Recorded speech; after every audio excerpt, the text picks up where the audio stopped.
क्यूल नदी के स्मारक सोन पे बालू घाट पर स्नान करने पहुंची 13 वर्षीय रिया कुमारी अचानक गहरे पानी में चली गईं और डूब गईं। बेटी को बचाने नदी में उतरी मां गीता देवी और 10 वर्षीय भाई सिद्धार्थ भी पानी में फंस गए। ग्रामीणों ने मां बेटे को तो बचा लिया, लेकिन रिया को नहीं बचाया जा सका। करीब 4 घंटे की तलाश के बाद उसका शव बरामद हुआ। हादसे के बाद नदी में खनन से बने गहरे गड्ढों और सोमवारी की सुरक्षा व्यवस्था पर गंभीर सवाल खड़े हो गए हैं। चलिए आपको विस्तार से खबर बताते हैं। उससे पहले इस वीडियो को ज्यादा से ज्यादा शेयर करें ताकि जिम्मेदार लोगों पर कार्रवाई हो सके। परिवर्तन बिहार न्यूज के लिए विवेक की रिपोर्ट। टाउन थाना क्षेत्र के सोनपे गांव निवासी सुधीर सिंह की पत्नी गीता देवी अपने दोनों बच्चों रिया और सिद्धार्थ के साथ सोमवारी व्रत को लेकर पूजा अर्चना के लिए निकली थीं। मंदिर जाने से पहले तीनों क्यूल नदी में स्नान कर रहे थे। इसी दौरान रिया अचानक गहरे पानी में चली गईं और डूबने लगी। बेटी को बचाने के लिए मां गीता देवी नदी में उतर गईं। इसी बीच 10 वर्षीय सिद्धार्थ भी पानी में फंस गया। शोर सुनकर पास मौजूद युवक रिंटू सिंह नदी में कूदे। ग्रामीण महिलाओं ने साड़ी के सहारे रिंटू सिंह, गीता देवी और सिद्धार्थ को बाहर निकाला, लेकिन रिया का कोई पता नहीं चला। रिया की तलाश में ग्रामीणों की भीड़ नदी घाट पर जुट गई। पुलिस को सूचना दी गई और टाउन थानाध्यक्ष अमरेंद्र कुमार पुलिस बल के साथ मौके पर पहुंचे। ग्रामीणों ने खुद नदी में उतरकर तलाश जारी रखी। करीब 4 घंटे की मशक्कत के बाद रिया का शव बरामद किया गया। हादसे के बाद ग्रामीणों में आक्रोश देखा गया। ग्रामीणों का आरोप है कि बालू घाट पर मानकों की अनदेखी कर पोकलेन मशीन से नदी के अंदर बड़े पैमाने पर खुदाई की गई है।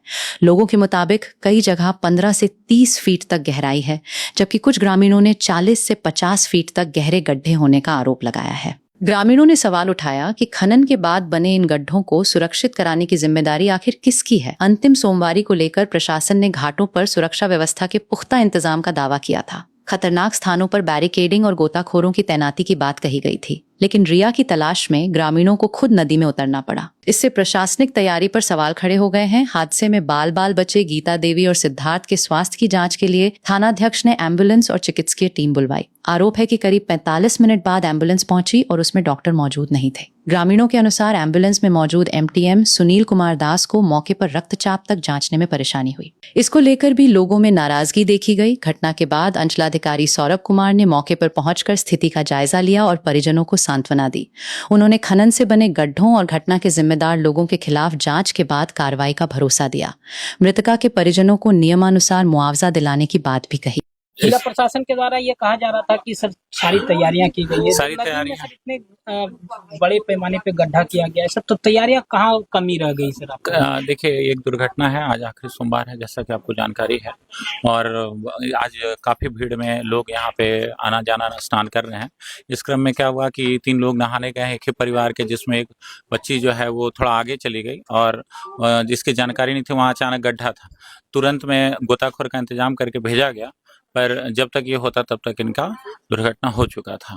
तो हम लोग तो हर जगह हर घाट पे गोताखोर लोग ऐसे भी डीएम साहब के ऑर्डर से अपॉइंटेड हैं, तो वो गए, बट इस क्रम में गड्ढा क्योंकि था और तुरंत में जानकारी नहीं निकल पाई।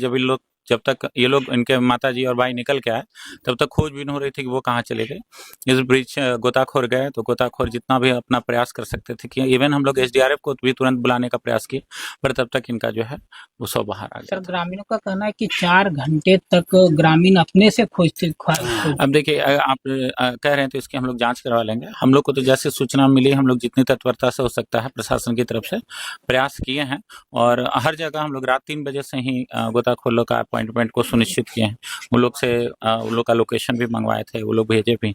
बट अभी दुर्घटना हो गया, अगर इसमें कुछ इस तरह का है तो हम उसको अपने स्तर से जांच करवाएंगे कि कहाँ पे लूपहोल्स सर, मंदिर के नजदीक सर अवैध रूप से खनन किया जाना 40 फीट इसके बारे में जानकारी मिली है। अब जैसे कि आपको पता है, अगर कुछ इस तरह अगर इस तरह का कुछ बात है और गड्ढा का जानकारी है, जो अवैध खनन हुआ है, तो उसको हम अपने स्तर से अपने वरीय अधिकारी को सूचित करेंगे, और जो लोग भी इसमें सम्मिलित होंगे उनके विरुद्ध जरूर कार्रवाई की जाएगी। प्रशासन से चूक हुई है सुरक्षा में? नहीं, देखिए, इतने बड़े पैमाने पे ये त्यौहार मनाया जाता है। दुर्घटना हम लोग कोशिश करते हैं जितना स्तर से हो सके रोका जाए, बचाया जाए।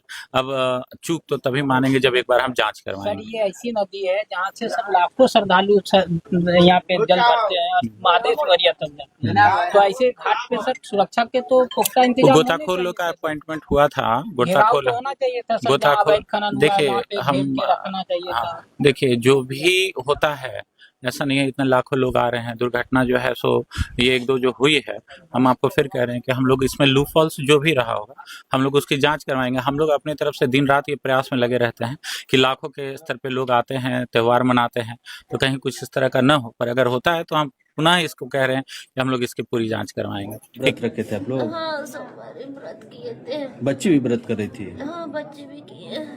हमने बेटा तीनों बेटा बेटी किए थे तीनों डूब गए?